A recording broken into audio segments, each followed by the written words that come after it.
Hey Cookies, I thought I'd get things started with the book talks, and what I'd like to do is focus on books that tend to be available for free online. There's all different kinds of books that you can find online. Typically it's because they're classics and maybe they were published and even copyright years ago, but enough time has passed that there's no one left to own the copyright, so they're in the public domain.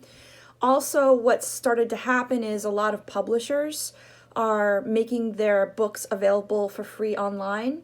So I'm going to be working on gathering that information for you guys and sharing it with you so that you have plenty of stuff to read, even if you don't have physical books at home. And I hope that you guys are still reading. More than anything else that I post over this time, reading is the #1 thing you can do to build your skill, obviously as a reader, also as a writer, also as a human being.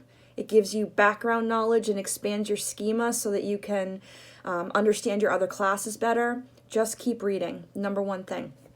All right, so my book talk today is on a classic book that I loved reading in 8th grade. I read it every few years. It's called Jane Eyre, and the author is Charlotte Bronte. You can find it pretty much anywhere online.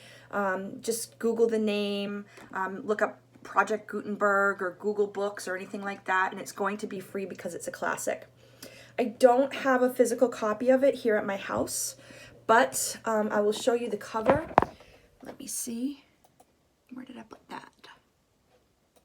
Nope. Nope. This is, oh, here we go.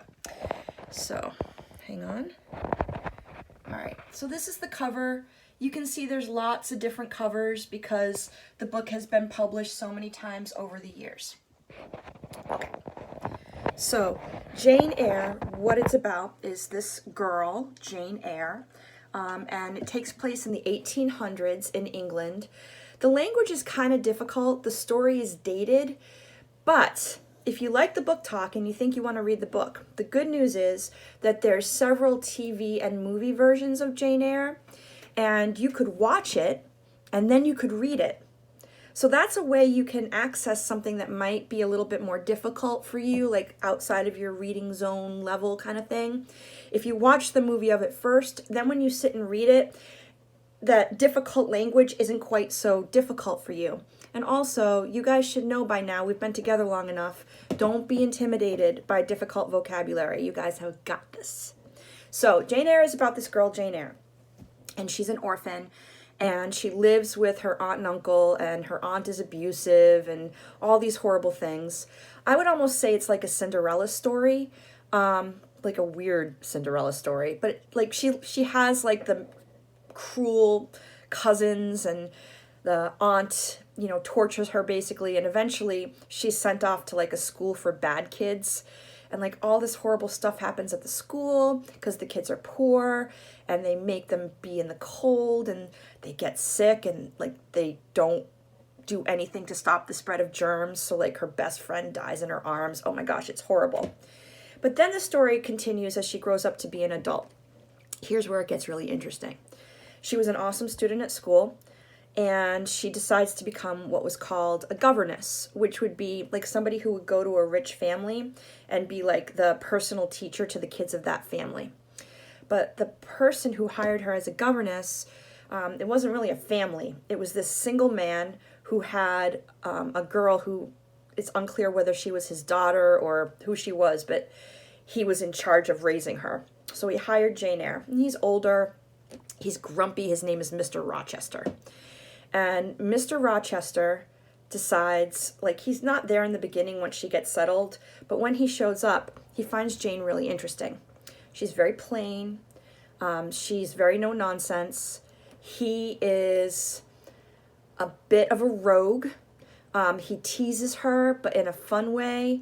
And they kind of build this odd friendship where they can speak directly to each other, even though she's a servant in his house. Over time, we realize that there's some weird stuff going on in the house. Like, is it a ghost? Is it a monster? Like at one point, like Mr. Rochester's bedroom is on fire and Jane like goes in and saves him. It's crazy. The answer to what is in the house is it's actually terrible. Like, you know how I feel about Twilight, where I think it's a really good book, but it sends a terrible message?